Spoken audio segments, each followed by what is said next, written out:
So we're gonna make scones.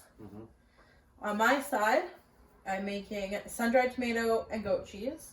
And on Tyler's side, he's making vanilla. The key to scones is having cold ingredients. So I've taken the butter out of the freezer, the egg and milk out of the fridge, and everything else is good to go. Okay, we're gonna start by grabbing our butter. So that's your half. And we're gonna put it into our flour.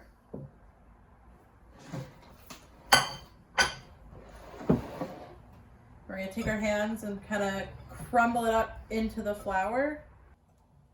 We want our butter to be pea-sized approximately. The butter is what's gonna create the flakiness of your scone.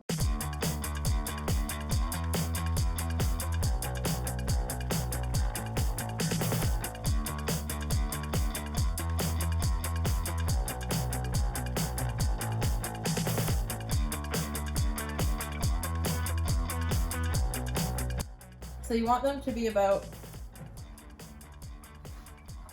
this size, if you can see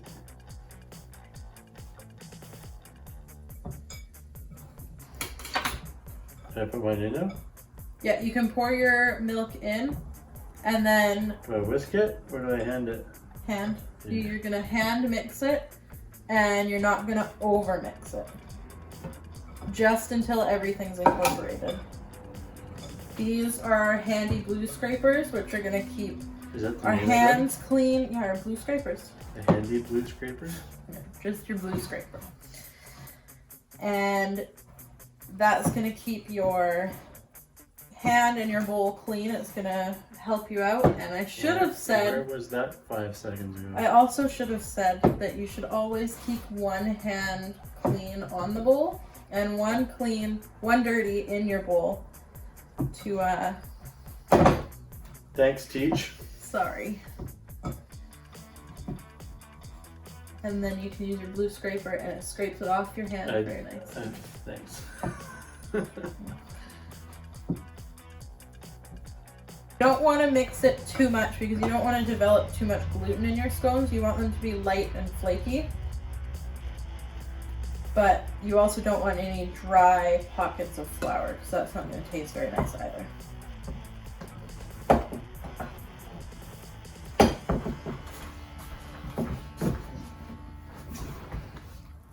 Like so.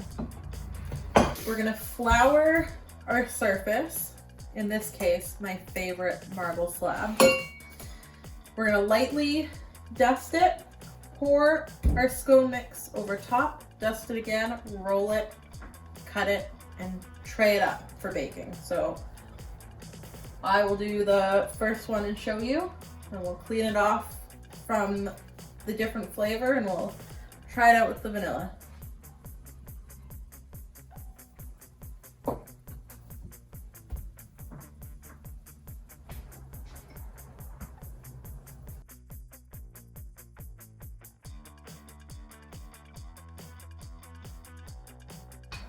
Because you're gonna cut your scone into triangles, you want to try and keep it as square as possible to make the shaping of it easier. You don't want to roll it out too thin because you still want some nice volume to your scones.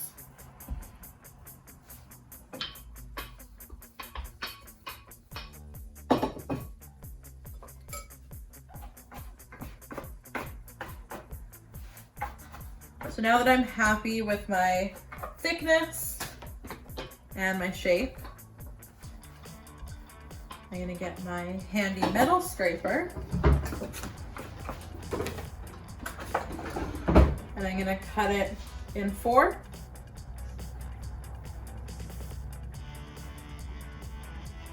And then I'm gonna cut my 4s in half diagonally to get a nice triangle.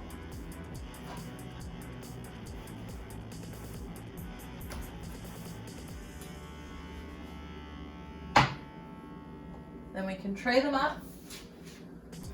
Not too close to one another because you do want them to have some room to grow.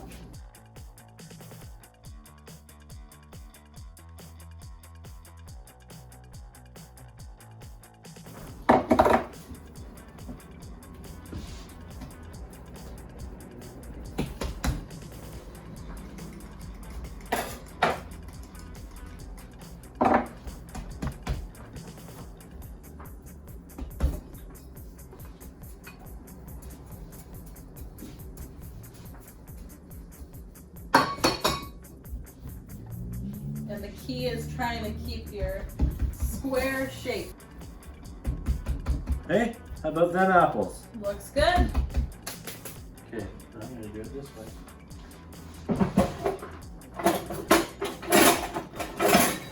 There's Pizza guy. not really a right or a wrong way, so whatever you find is comfortable. And look at how nice that is. Like a pizza.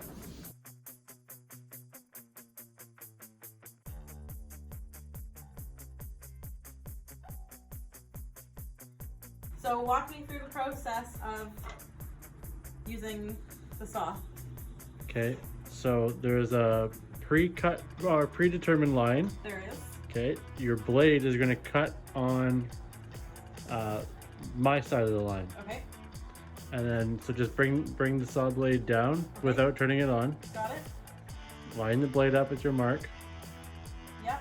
Your left hand needs to be on top of the board, Okay, closer to the blade, okay, pushing down and against the fence. okay. Okay, now bring the blade up. Bring the blade up. There you go. Yep. Now start it.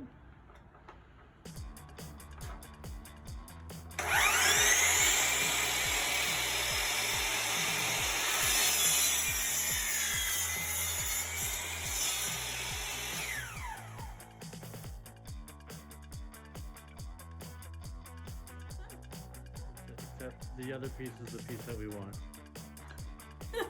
Thank you.